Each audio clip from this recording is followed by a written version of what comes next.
D'abord, l'exemple concret de l'Union, près de Toulouse.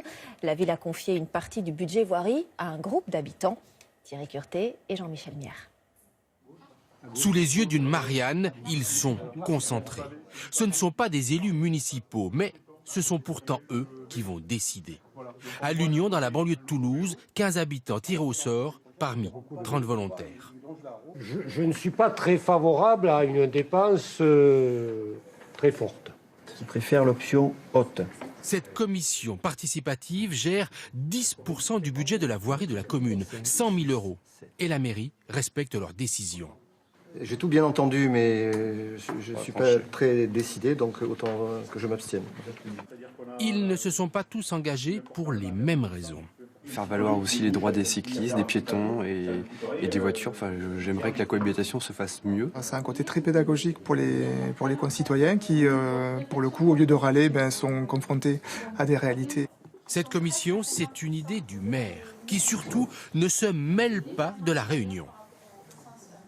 On a eu cette idée avant la crise des Gilets jaunes, mais effectivement on s'est trouvé totalement en phase avec l'idée de dire qu'on ne peut pas dire aux citoyens qu'ils font irruption dans la vie politique tous les 6 ans et qu'entre-temps ils n'ont pratiquement rien à dire. Alors, avant de se réunir, chacun des membres étudie les dossiers.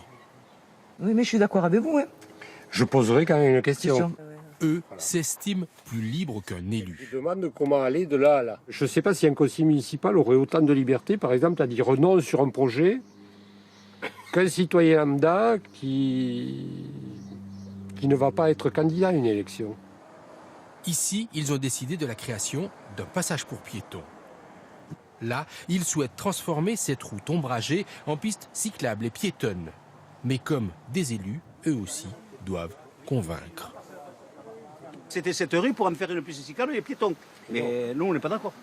Personne ne veut supprimer les allées. La discussion est vive. Avec vous, on fera quelque chose. Ne vous mettez pas Martin on est comme vous, on est comme l'avez... vous. Moi, j'appelle pas ça de la politique. Moi, j'appelle ça de la citoyenneté.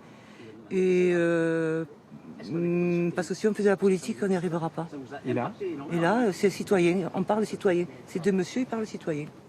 La mairie parie donc sur l'expertise de ses habitants. Leurs premiers chantiers sortiront dès l'automne.